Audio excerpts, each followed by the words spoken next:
Thanks, Charles, for letting me use your gardening supplies. I'll make sure I put it back in the garage. Man, tending to that lawn is a lot of work.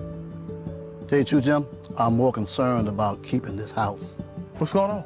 Well, you know, Sarah lost her job 2 months ago, right? Yeah. Since we lost that income, the bills have been piling up, and we're so far behind. I don't want to lose the house because of back taxes. I don't know what to do. I understand. The same thing happened to my sister and her husband when he lost his job. Do you know that the Wayne County Treasurer has plans and programs to help people stay in their homes? No, I didn't. Tell me about it.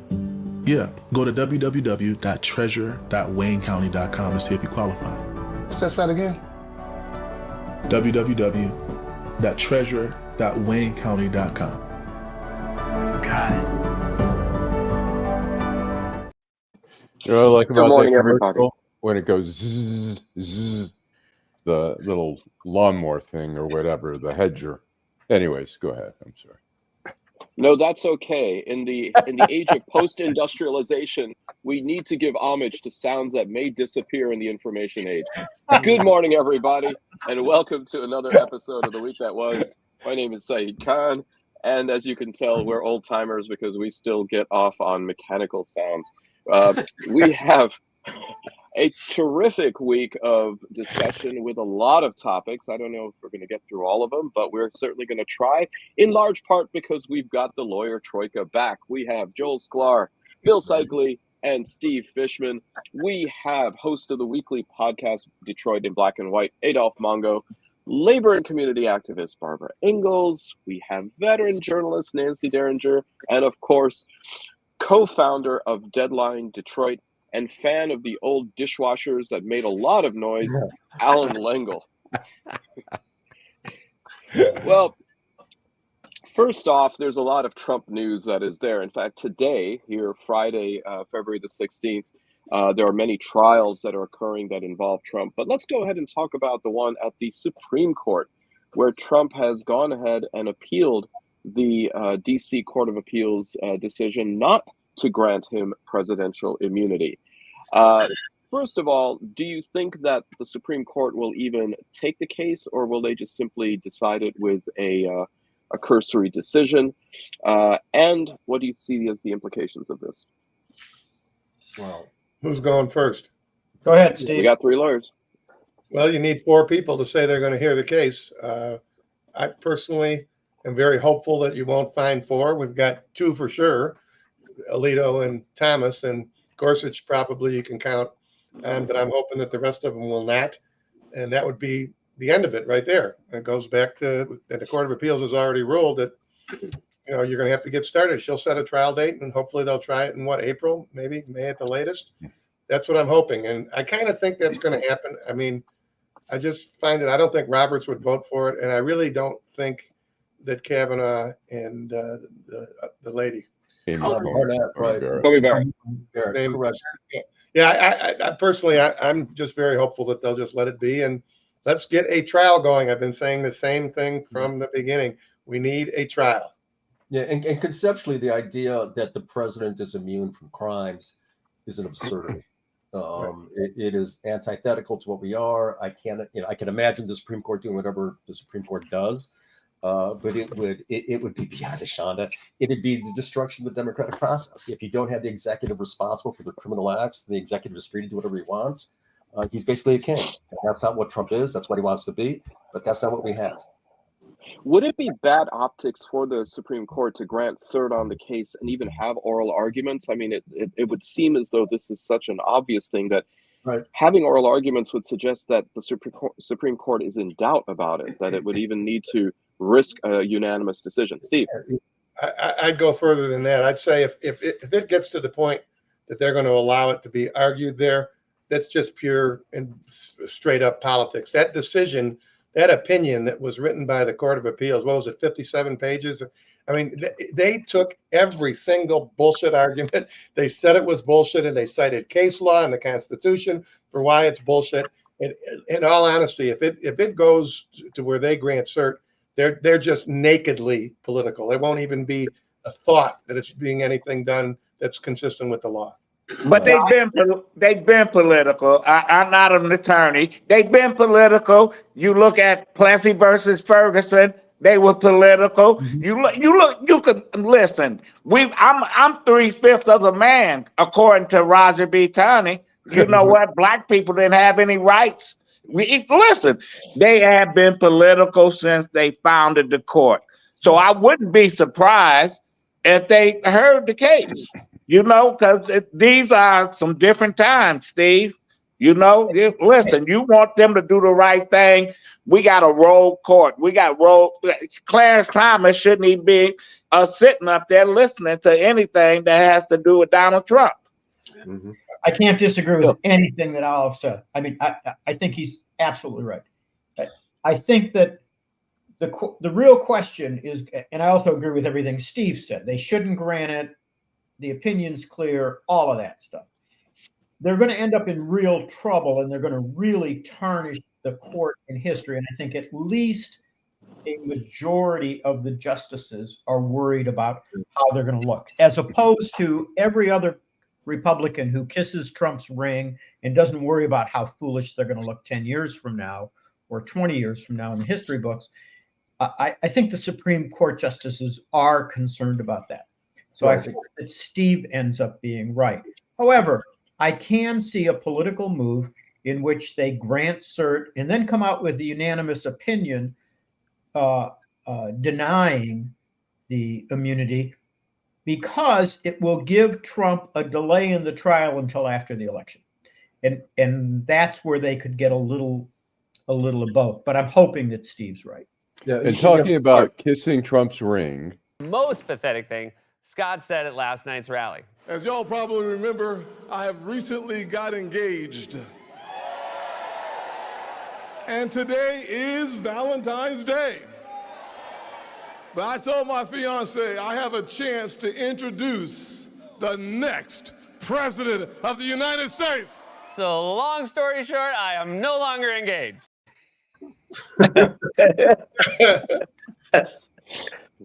we all know he's gay. He's gay. That's a front. He found that woman on TikTok or whatever you call that. He's a piece of garbage. You know what? Listen, he's not even a real politician. He got his. Nikki Haley took care of him, right? And he kicked her in the ass. You know what? So oh man, Barb will go to you, but in just a second. The gaydar of anybody on the week that was is solely their own opinion and does not reflect those of the show. Fair enough. Now, there's anything wrong with that, by the way. I have, the only problem is, as a non-lawyer person, it just seems to me that the Republicans have spent a lot of time purchasing Supreme Court justices for this moment. For this. And that's what scares me, because I don't think they care about history, because they're going to rewrite the history books. Right. I really hope you're right. I trust you guys so much, and I really hope you're right. But I have great fear about this. The problem, one problem is these are political appointments. Every Supreme Court justice is a political appointment, essentially. And so politics are inbred in every decision that the Supreme Court makes. The problem with this, if they do accept cert, that's a problem. If it validates these absurd arguments, even the hint of them, that's a problem. If the court does what Trump wants them to do, it's the destruction of the judicial system. It's gone. I mean, essentially, it's a facade. So the ramifications are gigantic. I just can't imagine the Supreme Court undoing 200 and God knows how many years of democracy in one fell swoop, and that's terrifying. That they could, and I think they could. I don't think they will. The only rational response, if they do, would be the Democrats, especially if they win the next election in the House and the Senate, is to do a court packing scheme to change it. I don't want to see that. I think it would be bad for the system. But I do predict that if they accept this, that's what's going to happen. Yeah. Well, we do have a date for a Trump case, and that is March the 25th in the so-called hush money case involving Stormy Daniels. Is that progress to see that there's finally a docket case for Trump?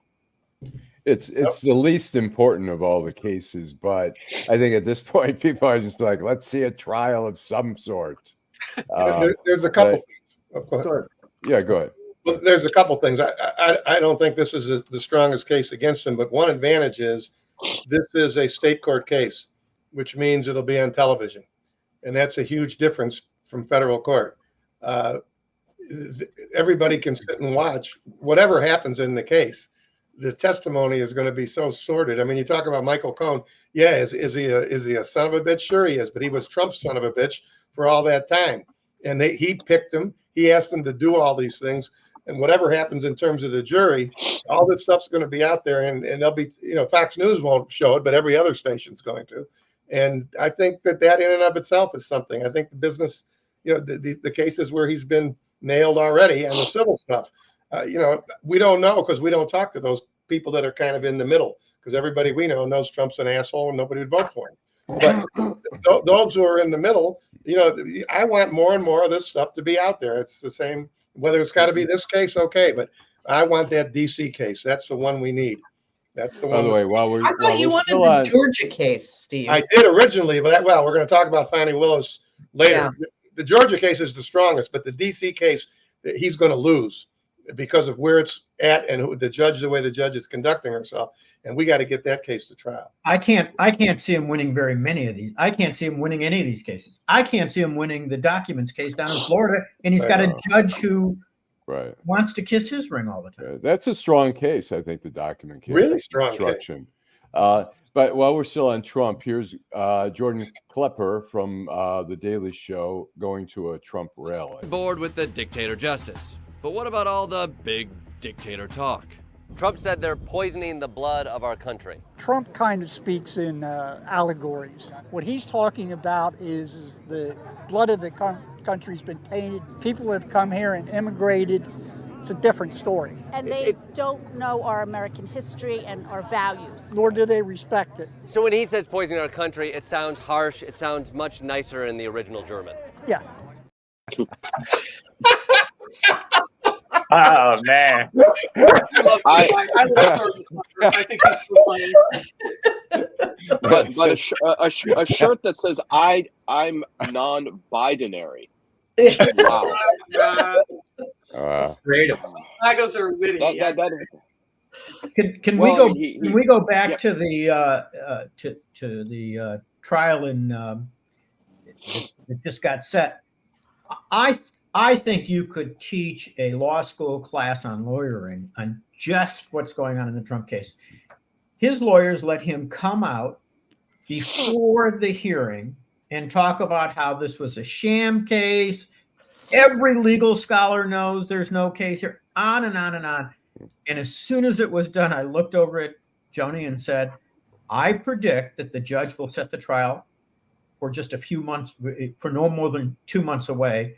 And that was the dumbest thing I've ever seen. And sure enough, that's what happened. I cannot believe that his lawyers can't control him, at least prior to the hearing. It's one thing to go out after the hearing, but to do it prior to the hearing, this guy really knows how to step in it. And is it going to be Habba? Is Alina Habba going to represent him in the 25th? I don't think that Habab is on that one, though. He pops and changes lawyers. Yeah, I'm just curious. And Steve was right to say to talk about Cohen being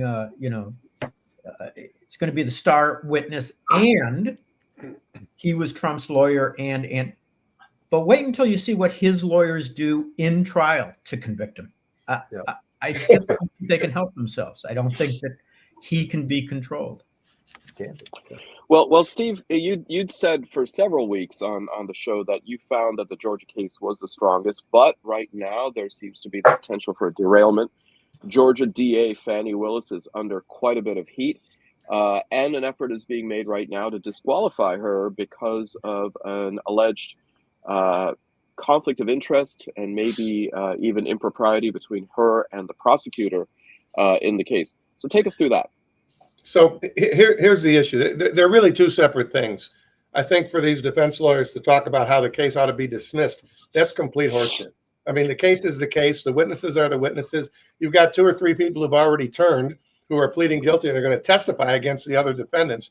The case itself is still the same.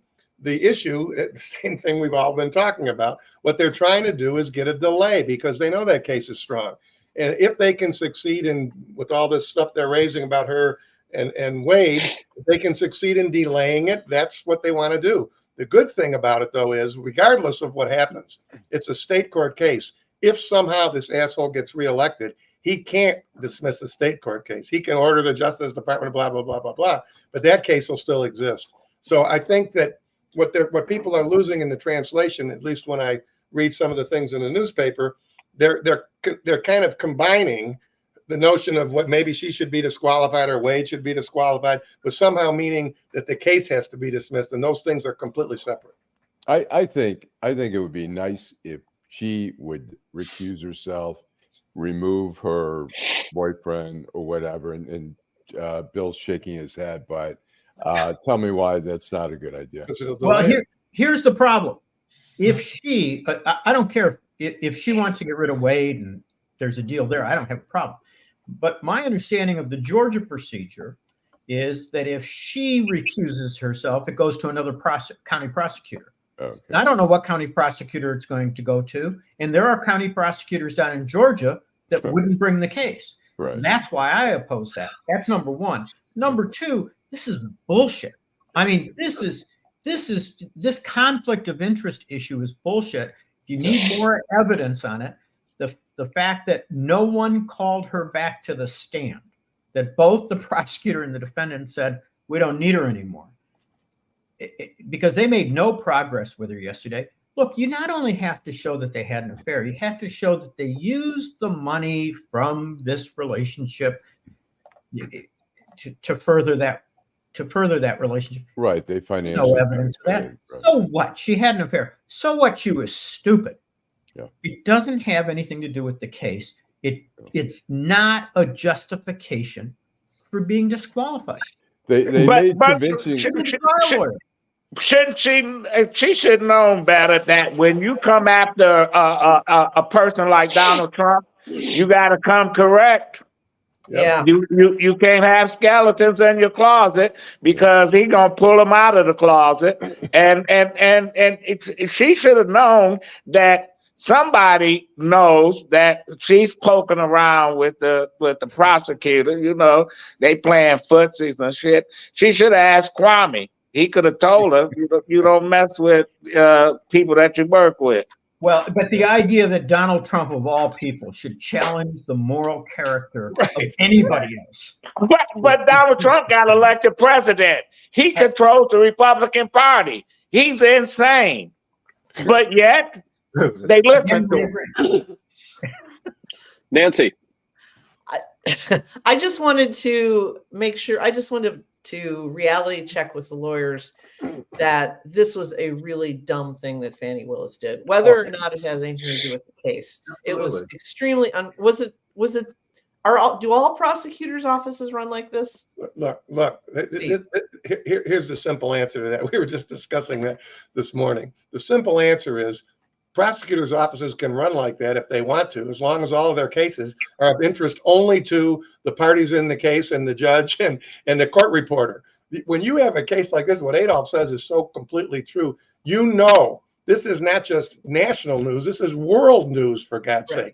And why you would decide, there's a lot of men out there in the world to screw around with.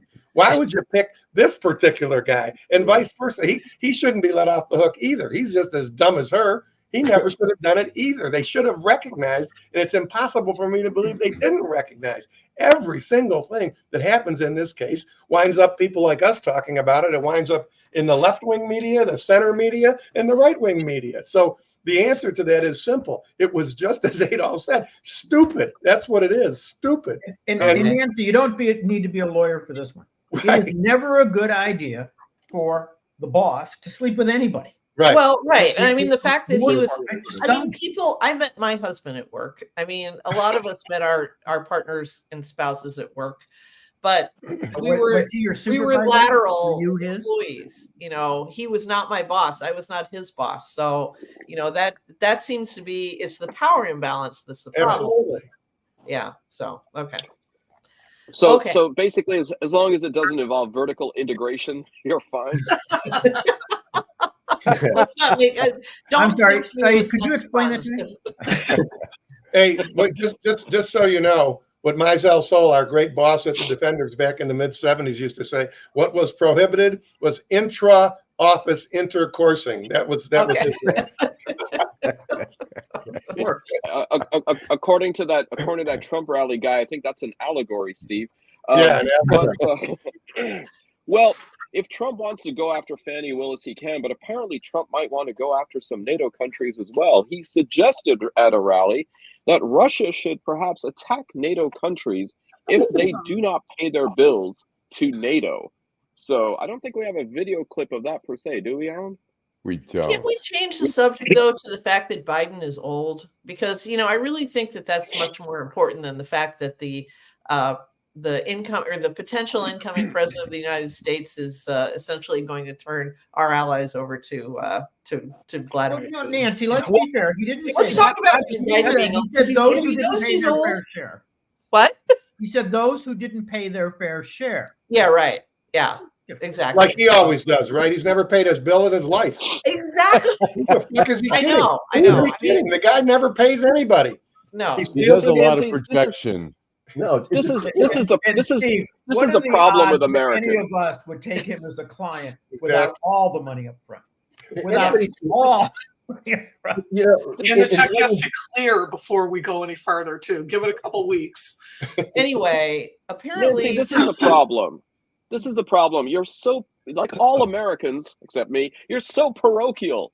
I mean, you don't think of anything beyond the shores of this country. And look at the damage that it could go ahead and cause. You have to be an internationalist. Woodrow Wilson died as a segregationist and as a racist, calling for internationalism. And look at what you're doing to his legacy. I'm done. No, the fact that he just said that, and I watched that clip a couple times because I wanted to see in the people who sit in the background, who are generally handpicked by the campaign, how they would react to it. And two of the most, where did he say this? Where was he, Saeed? Where was this rally? South Carolina? Was that one of No, I don't think it was he in South Carolina or was he in Wisconsin? I can't remember. I think he was in the South somewhere, but a very South Carolina looking couple just thought that was the greatest thing ever, and it's like, you hear this a lot. You hear it everywhere. I mean, it's not just in South Carolina. You hear people saying, why are we spending all this money on Ukraine or Israel when we could be spending it on the people here? As though the United States is your parents' household budget, in the second year of their marriage, when they had to clip grocery coupons in order to afford to eat for a week. I mean, hey, we can do it all, it's not that bad. So anyway. But if you talk to MAGA people, they're anti-United Nations, they're anti-NATO. They really cannot imagine life beyond the shores of. No, they can't. I mean, they don't, and we can do it. We can say MAGA people. Tell me what they're for. Tell me what MAGA people are for. They're for Donald Trump. White people. They're for white people, white men, and all the terrible things that have been taken from them for all these years. That's my point. Pro-hate. I'm so filled with sorrow all the fucking time for these poor guys. All the time. Go ahead. I apologize. No, I just want to say, and today we find out that Alexander Navalny's been amazingly killed. Yesterday he was alive on TV, and today he's dead. And they just love Vladimir Putin. It's it's so sickening. It is. It's like the party of Reagan, the evil empire. Right. They're embracing it. It is mind-boggling. It's mind-bending. It's a surreal time to be alive. I cannot believe the Republicans, at least what I understood them to be, are embracing Putin. Mm-hmm. You're going to give him a pass? He's going to be the puppeteer? It is completely mind-bending, at least for people of my generation, and I would think others, to think that you're inviting Putin to cause discord so you can punish the NATO nations that aren't paying their money when they're protecting us, and the money really doesn't have anything to do with it. It's for our own protection. It's work for God. It's before. I mean, this is craziness. Since the Second World War. What kept the pace? It is inviting other conflict, and it makes no sense. There will be peace in our time. Way to go, Neville. Thank you, Neville Mongo. Yes. Well, I mean, that piece may be a bit more elusive, according to the House Intel Committee Chair, Mike Turner, who's warning us of a credible security threat, seems as though coming from Russia, and might involve nuclear satellites that could take out our satellites or who knows what else. It looks like he leaked this before the White House had a chance to make a statement, but they're actually calling for, and here's the irony, declassification of documents about the Russian purported threat. I think it's such a political ploy. They were supposed to be meeting the next day, and he just dropped a stink bomb in Washington and had everyone panicking. And I don't understand quite. I mean, people speculated over his motive, that he's pro-Ukrainian. He wants to scare people into, the Russian thing, giving aid to Ukraine. But I don't know. It's such an unprofessional way. It's just such a sabotage. I can't help but wonder, though, if he didn't do that in conjunction with some Democrats, because the Republicans weren't happy about him doing it, and that's uncommon.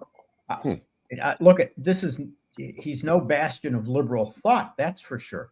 But you got to wonder what his motivation was. The Republican Party has not backed him on this one. Yeah. So, well, one of the members of the Freedom Caucus, Andy Ogles, has in fact gone ahead and approached Speaker of the House Mike Johnson, calling for a formal inquiry that Chairman Turner has gone ahead and leaked the goods. So that remains to be seen. But Barb, I want to get back to the point that you were making about what MAGA stands for. And it seems as though right here in Michigan, we've got somebody in the state legislature who is championing some of the theories. This would be Josh Shriver of Oxford, who has parroted the Great Replacement theory by virtue of Elon Musk's X, formerly Twitter. Steve. So we know what he did. We know what the Speaker of the House did. And unbelievably today in the Detroit News, I can't remember, I think her name is Caitlin Buss. Is that her name? Caitlin Buss, Hillsdale grad. She writes an editorial criticizing the Democrats, of course, for doing that. She doesn't say anything. All the guy did, she says, is just go like or whatever it is he did on his screen. But look what they're talking about. I mean, look what she did. And this woman writes a column in one of our major newspapers saying that, oh, this is awful what they did to this poor boy from Oxford, Michigan, who doesn't have any use obviously for Jews or Arabs or black people, right? Because it's the Great Replacement theory. And he shouldn't be chastised at all about that. And he's not backing down. He's doubling down on it. When they give him the microphone, there he goes again. It's, as they say, we're the racists. Show me the lie, he keeps saying. It's true. Show me the lie. Oh my God. We're just well, but I guess the question is, do you think he'll face a Great Replacement during the next election in Oxford? Oxford's one of the last really right-wing counties or cities in Oakland County. They're still hanging tough in there. All the terrible things that have happened in Oxford for that awful shooting. Yep. And I've spent more than my fair share of time up there. You still can't find anybody who's in favor of gun control. You can't find anybody who's in favor of really doing anything about these serious problems. Well, as I recall, didn't they the sole policy change they really made in the school was to require clear plastic backpacks? I mean, that'll take care of everything. That will I mean, look at right. Missouri. Missouri has one of the most lax gun control things. They had 800 law enforcement people at the parade, and we do actually have something. One thing I noticed about the media coverage around this is everyone saying today was supposed to be a celebration, or the day started out filled with joy. Shouldn't every day be able to end without a mass shooting? Is our bar really that low? Like, even my shittiest day, my wife leaves me, the IRS audits me, I go to see Madam Webb. I mean, a shitty, shitty day. Even that day deserves to end without a shooting. Yeah. Did you read about the governor? Was bragging about how he and his wife got picked up by a service duty and whisked away before anything else happened. It was like he was safe before anybody else. I tell you, that must make the people of Missouri very, very proud today. Allan, you've got to learn how to make transitions into this thing. We are now discussing the multiple shootings at the Kansas City Chiefs victory parade in Kansas City, Missouri, 2 or 3 days ago, correct? Yes. And after the Chiefs beat the 49ers in overtime, which apparently the 49ers didn't really understand the new rules for overtime, which they then used the old rules in order to decide how to call the coin toss. But that I digress. Nancy, did you find that a non sequitur as opposed to a segue? Yes, it was a non. I mean, you just started talking, and then did you see the? I said, well, we're talking about. I thought I'm going to work on that. I'm going to work on that now. But we're talking about the 10 people who might actually be watching. Like having. Yes, there's 12 right now. Never mind. We know people are coming in and out. There could be thousands coming in and out, reserved for those little slots. And the reason we're not on NBC is because none of us are good looking enough, except for Steve. What? So. Yeah, Fishman is. Actually, 4 other people. I think this is amazing. This was the 48th. How many days are we into this year so far? Not many. 31. We're not even at 48. Shooting this year. 48th mass shooting this year, and there was another one yesterday. Freedom. I have a question. Steve, go ahead. You have something to say. No, I want to hear the question first, and then I'm going to make a suggestion to the group and to anybody that is watching. All right. From what I understand, this was not a mass shooting that we become accustomed to, where somebody shows up with a gun and just sprays a crowd. Right. These were teenage knuckleheads who were armed and beefing. Right. And they were shooting at one another. Right.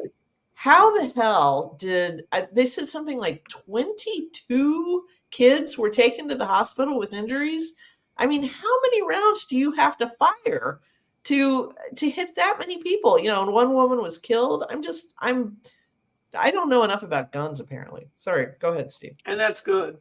I think that the conversation that we're having, I was reading the New York Times book review Sunday, and I read a summary of a book called One Nation Under Guns by a guy by the name of Dominic Erdogan. His last name is Erdogain. Yeah. I ordered it immediately from Amazon, got it the next day, and I've been in the process of reading it. I think everybody, all of us, need to read this book. He was not born here. He moved here. He's a historian and a very, very bright guy. And he traces in this book the history of the so-called Second Amendment that everybody's relying on. And everybody needs to read it, because I'm going to get to it when I get to Schmuck of the Week. But that is a book that everyone needs to read to answer how in the fuck did we get to this point. I read that review as well. It sounds like a really good book. I didn't buy the book, but it sounds like it's worth my time. I think it was all of $28 counting the delivery. So I think for sure. Even in Grosse Pointe, what's $28? It's 28. Will hopefully be a segue then, because towards this end, and our segue master. Actually, Steve, I think in Grosse Pointe, $28. I think $28 in Grosse Pointe, Steve, is a forever stamp with the U.S. Postal Service.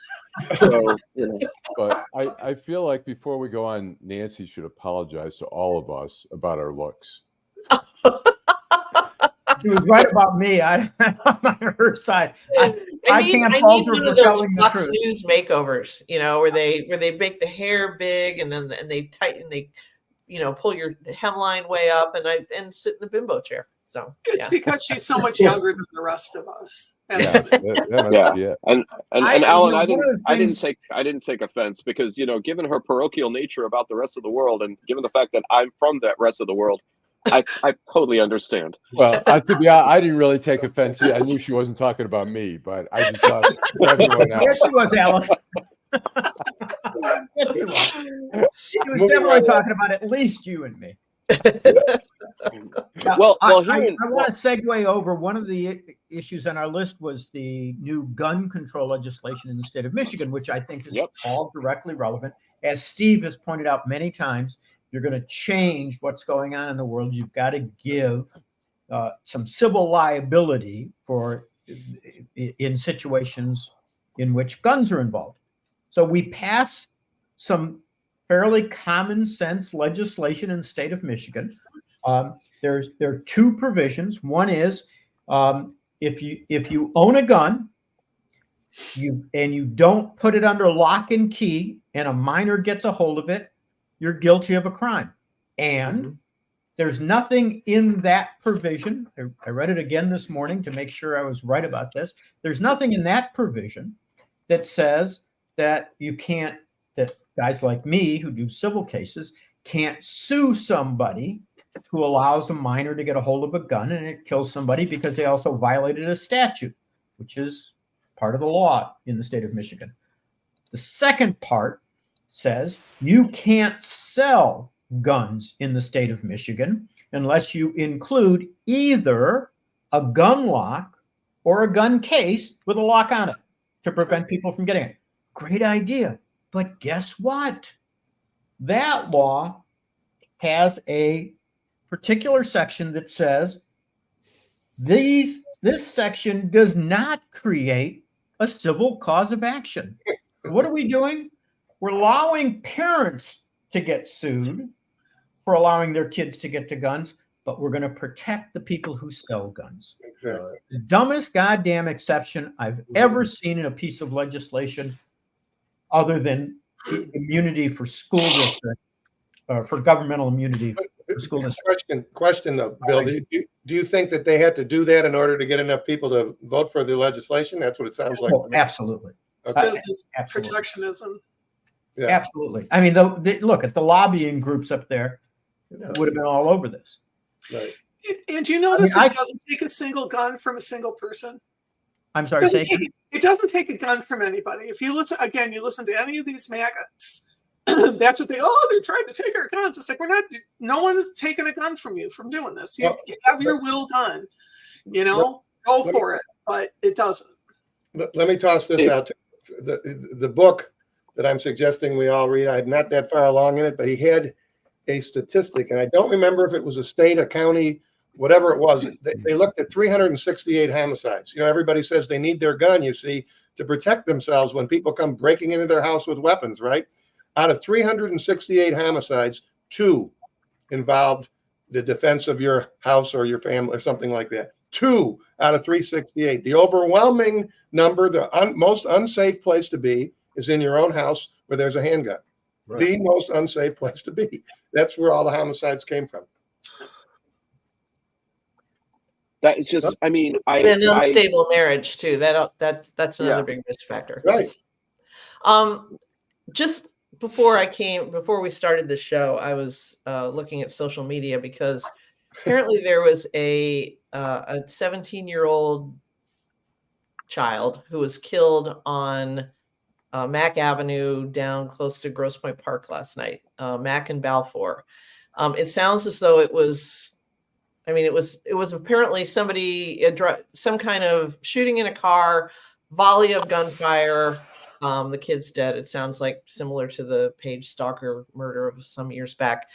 And I'm reading because of course the newspapers haven't gotten to it yet because they're understaffed. I think one TV station has, the simplest stuff. So I'm reading some Facebook comments from people who live down there and heard this happen. It was like 1:30 this morning. And I am shocked by how many of them said, yes, I heard it. And then I immediately was up with my own gun.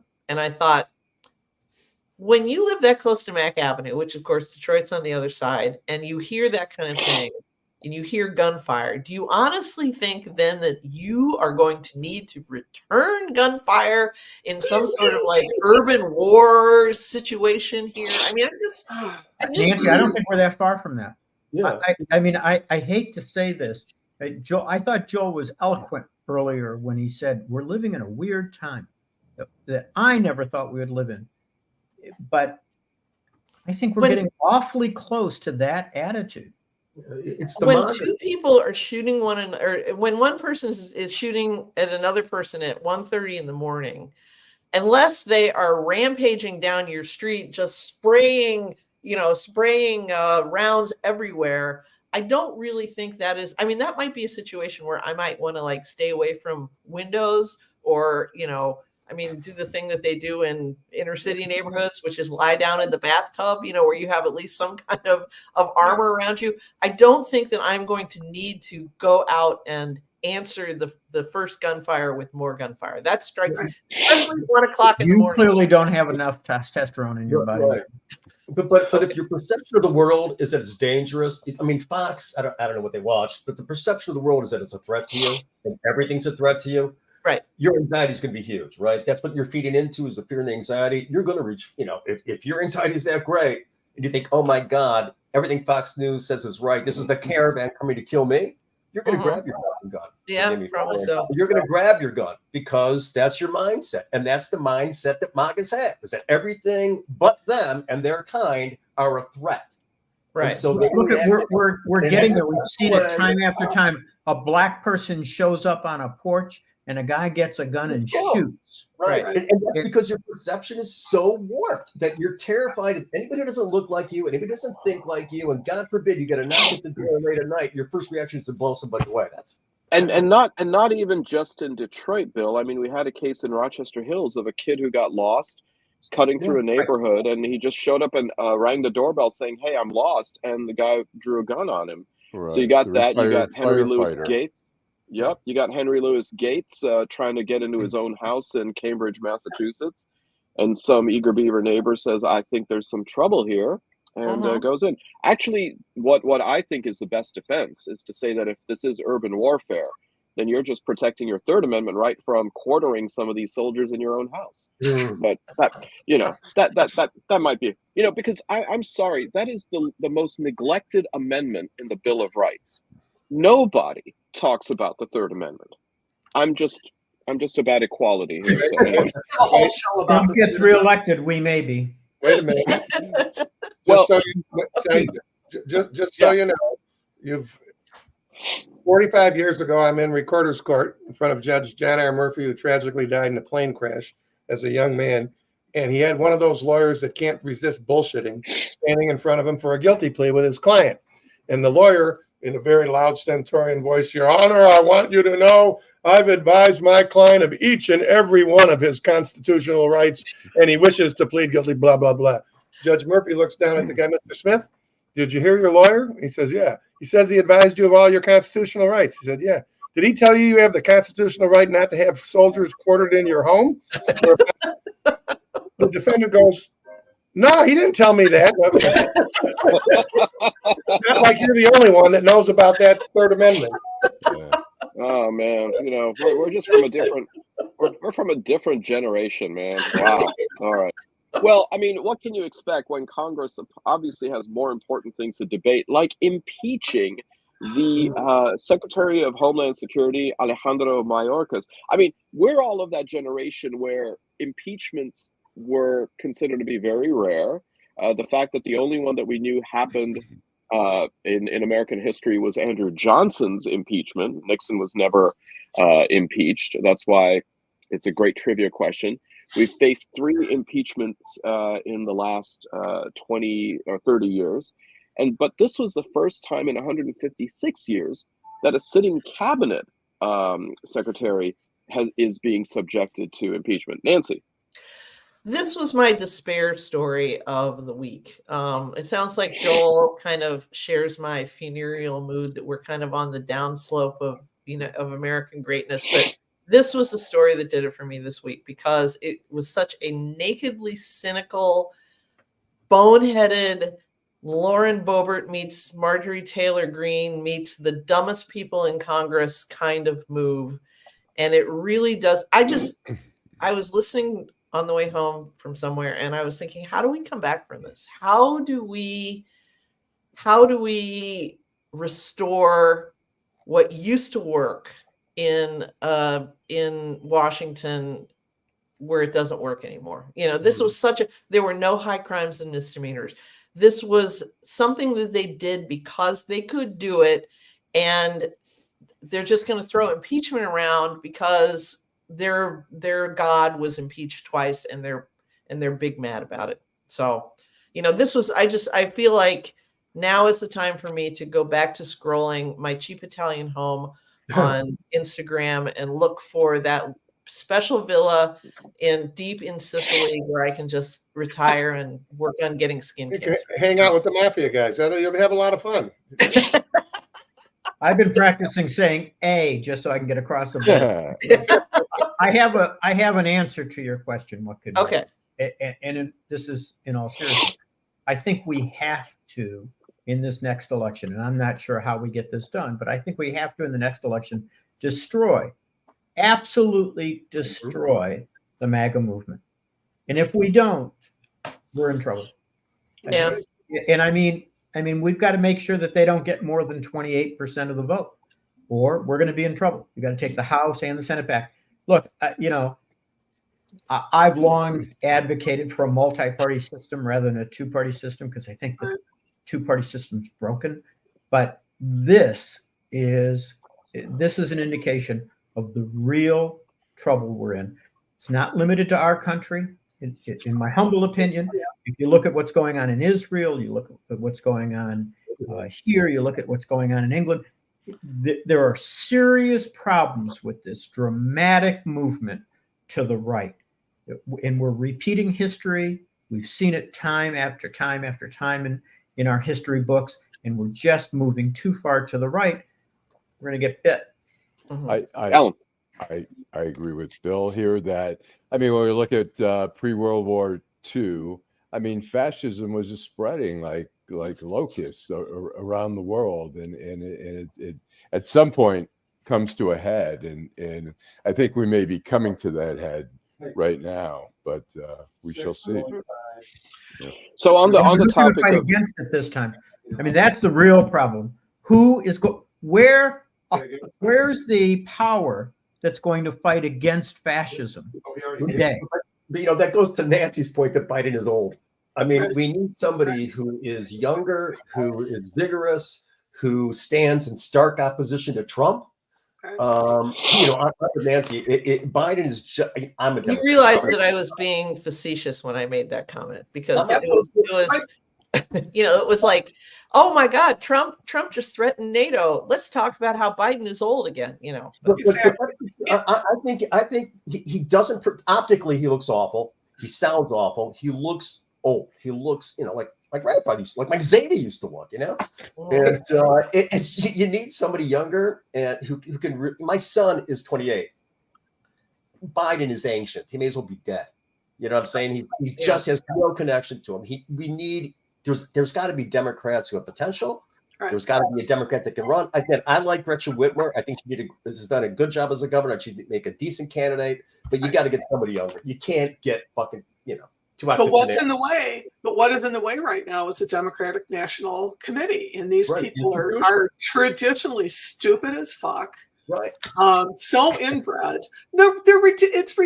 How can we be in this position where we should be kicking ass? And they're like Chuck Schumer's going, no, I think everything is fine. And he's 1,000,000 years old. And you talk to young people and they don't want the maggots to win, but they look at Joe Biden and I think they make Joe Biden look bad because it's, my opinion that the news media is not our friend. It's better optics to show the stumbles and not focus on the things that have been done correctly under Joe Biden and done very, very well. But instead, these nitwits cannot think outside of what we're doing right now. And they ruined the Hillary Clinton. Yeah. that was entirely their fault that Donald Trump won in the first place. Hillary Clinton never comes to the state of Michigan. What the fuck were they thinking? And they're not thinking. They're looking I want to know how tough it's going to be to take the Corvette keys away from Joe Biden at some point. I have a I don't know how hard was it taking the tank keys away from Dukakis back in '88? I have a 27-year-old, Joel, and she feels the exact same way. She thinks Democrats are useless, that they have certain young people have issues that they're concerned about, and they don't see any action happening on them. Yeah. And, you know, I have 30 kids and they feel the exact same way. Yes, we have, we were fortunate enough to have some money left over in my daughter's 529 account. They have changed the rules around 529s now that you can roll them over into a Roth IRA for the recipient of the beneficiary of the 529, which would be my daughter. So that's what we're thinking of doing. You do so much per year and you've got a limit on it. And, you know, we told her this news thinking she'd be very happy to know that pretty soon this starving artist is going to actually have something that resembles a retirement account. And she was completely blank on it, because to her there's not going to be any retirement because the planet is going to be uninhabitable. Maybe that's a little over dramatic, but given the progress of climate change in recent years, I don't feel comfortable telling her that she's being a drama queen here. Yeah, but Nancy, isn't it better that she just puts her head down and works so that she doesn't notice the planet is going to hell in a handbasket? You have some of the free popcorn that they give you instead of a raise when you have a job. Right.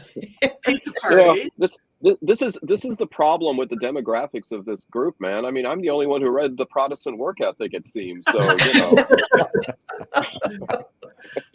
Okay. But don't worry, Barb. I have a feeling that after the South Carolina primary, Ronna McDaniel might be available to join the DNC. So, you know, or this show. Or this show, exactly. Alan, why don't we go to a commercial?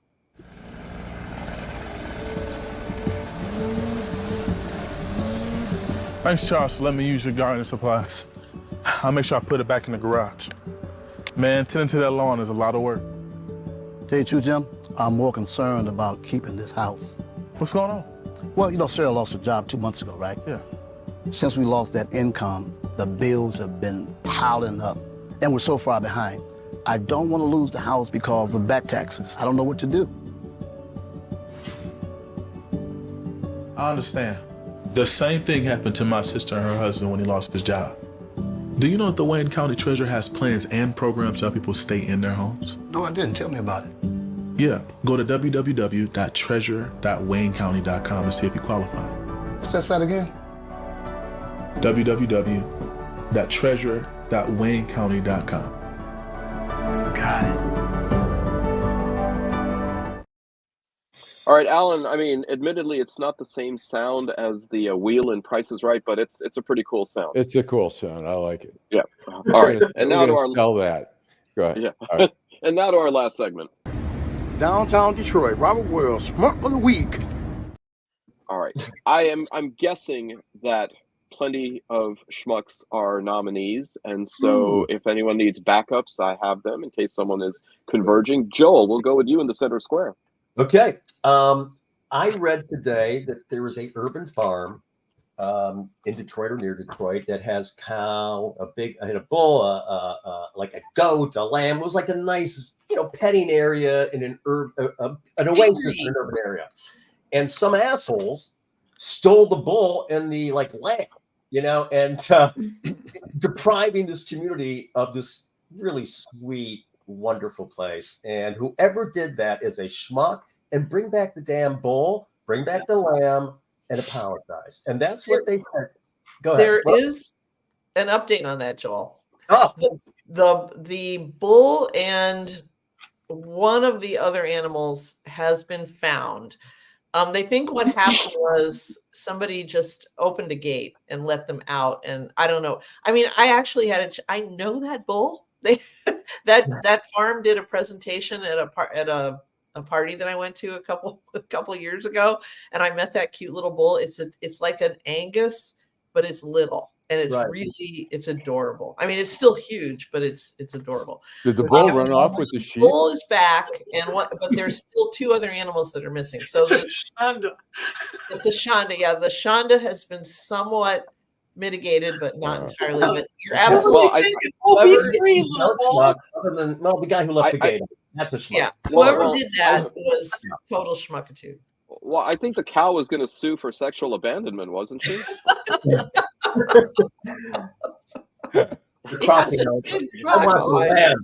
That lamb is adorable.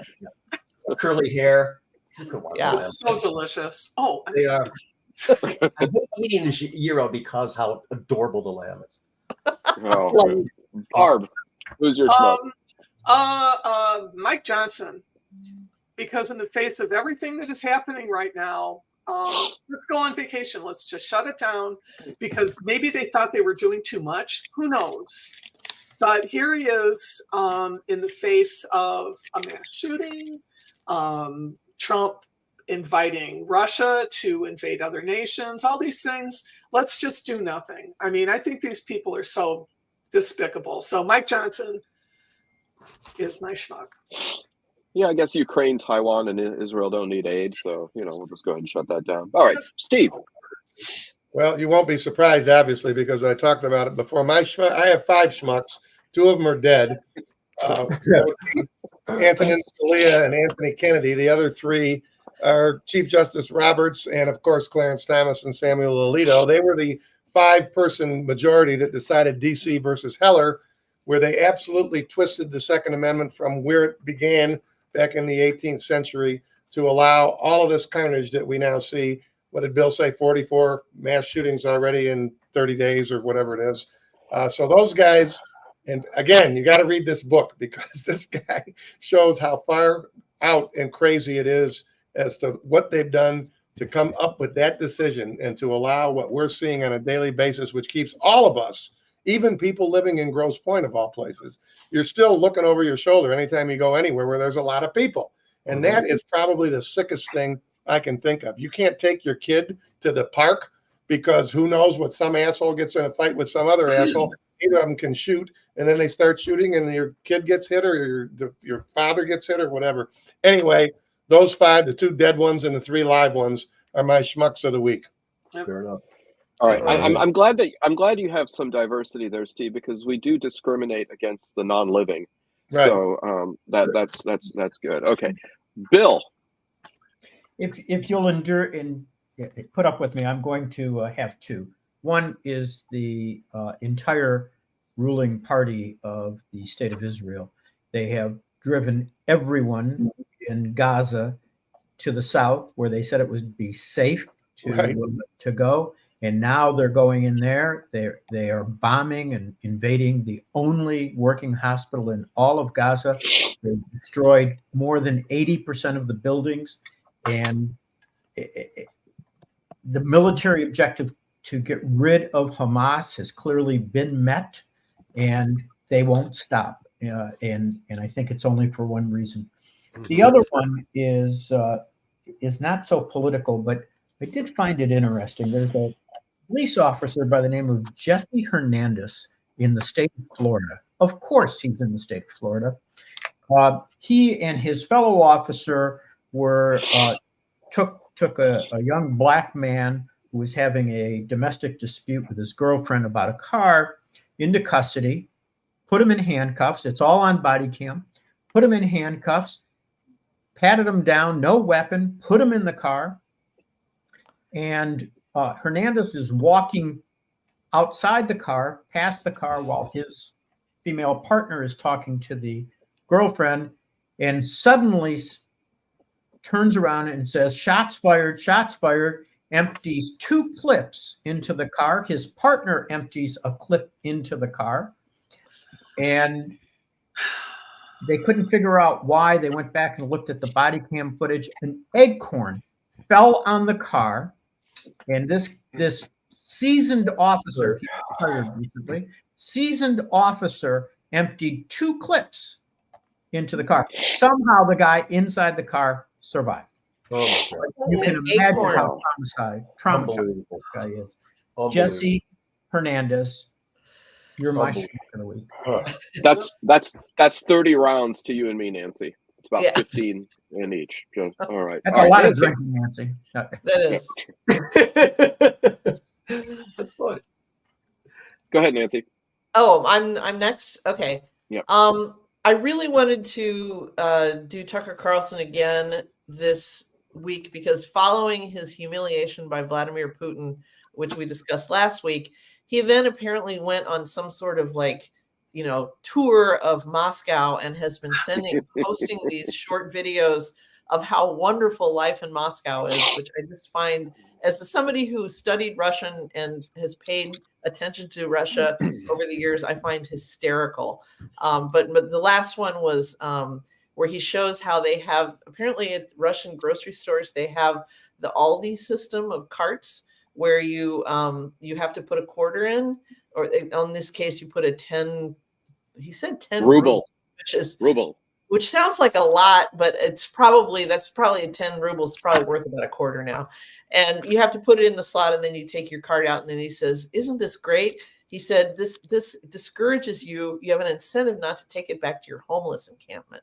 And I thought, first of all, yeah, exactly. I mean, it's like check the Moscow train stations and see how many young people live essentially feral lives down there, sniffing glue and gasoline and all this other stuff. That is bad enough. Okay, that is bad enough. But I'm going to stick with some harder news this week, and I'm going to give it to Dinesh D'Souza, the right-wing provocateur who a couple of years ago, made a documentary called 2000 Mules, which was supposedly about how Democrats stole the 2020 election from Donald Trump. And it was based largely on evidence by a group called True the Vote. Well, in keeping with Steve's offset proclamation that the way to defeat these assholes is to get them in a court of law, a Georgia judge finally told True the Vote to come up, show us your evidence. And they came forward and looked at their shoelaces and said, "Oh, we don't have any." So there you go. Schmuck of the week is Dinesh D'Souza, who probably knew all this stuff because he's a lying sack of shit too. But went ahead with his dumb documentary anyway. And I also have to say that Dinesh D'Souza was supposed to be a speaker this last fall at Christina Karamo's Mackinac conference, the Republican Leadership Congress, but he did not show up because, as I said on Twitter, like all good whores, he wanted the money up front. They couldn't give it to him, so he never got on the ferry. Probably never got on the plane either. But anyway, Dinesh D'Souza, Tucker Carlson et al. Schmucks of the week. In fairness, Nancy, when I rent a car, I save money by prepaying. So from an economic standpoint, that there may be some merit there. And second of all, I mean, I'm sorry. You're not a whore. Well, okay. All right. And I don't quarter soldiers either. But I'm also I'm a little bit miffed there. Why do you have to then say something that makes it appear as though he's a shoegazer? I didn't say he was. It's the people at True the Vote. You know how when you're asked for something you don't have and you kind of go like this. He was not a shoegazer. When I go see Ride and Spiritualized and all, I don't see any MAGA hats there, thankfully. So, all right, you have to Allan. explain that to Steve, Saeed. I'm going to try to make Marjorie Taylor Greene, which for a moment she went up a point in my book because she watched Curb Your Enthusiasm, but then she went around trashing it, saying Larry David was making fun of people for being racist in Georgia, and he mocked the law down there, which says that you can't give water or anything to anyone in line during the election. So that's her. And then here's one posthumously, Yul Brynner. I've been reading a book by Curtis Chin, whose father owned Chung's over at Peterborough and Cass. And all that I learned in a Chinese restaurant. Yes, exactly. Yeah. It's a great book. And Yul Brynner was doing a big performance at the Masonic Temple, and they planned for a week to come over there with a big crowd, big of the cast to come over for dinner. Curtis's father was preparing all week for it, doing everything, make sure everything was perfect. They laid out the great food and all that. And at the end, Curtis had a camera and his father wanted to pose with Yul Brynner. And they were so excited. And Yul Brynner said, no pictures. And they were so devastated. So Yul Brynner, you're a schmuck. A dead schmuck. Well, at least they know how Moses felt. Right. Moses against selfies.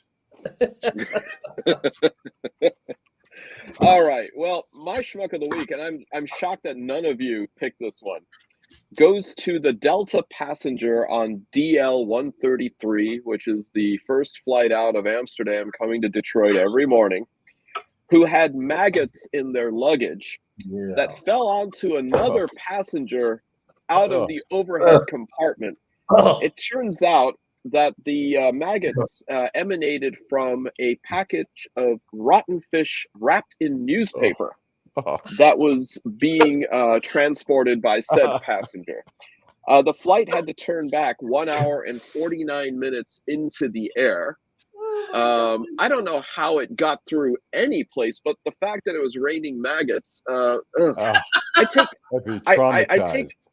I take particular umbrage because I take this flight all the time. It's like the first morning flight out. And this to me is even more of a violation than Mr. Underpants on Christmas Day of 2009. Saeed, because at least, yeah. Note that happened in basic economy. We know that you always fly business or Delta One, so I don't think you have to worry about that. Actually, from your lips to God's ears, because I don't.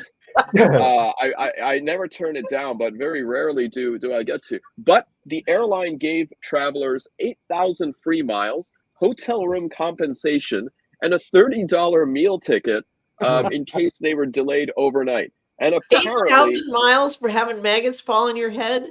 They gave me 7,500 miles for a 3-hour delay in Newark last year. No, but that went to everybody. That went to everybody, Nancy. I think for the passenger who had the maggots fall on top of her, they renamed the plane. But this goes to everybody. So did you get a MAGA hat? I think the ultimate thing would be on social media, eating herring. As you after you redeem your $30 meal ticket, because when in Holland, that's how you go. Anyway, my schmuck of the week to that awful passenger. Anyway, thank you so much for another wonderful week that was. And Adolph, unfortunately, had to leave us early, but thank you to him. Thank you, Steve Fishman. Thank you, Joel Sklar. Thank you, Bill Seikaly. Thank you, Barb Ingalls. Thank you, Nancy Derringer. And thank you, and with the last word always, Allan Lengel. Drive home safely. Have a great week, everybody.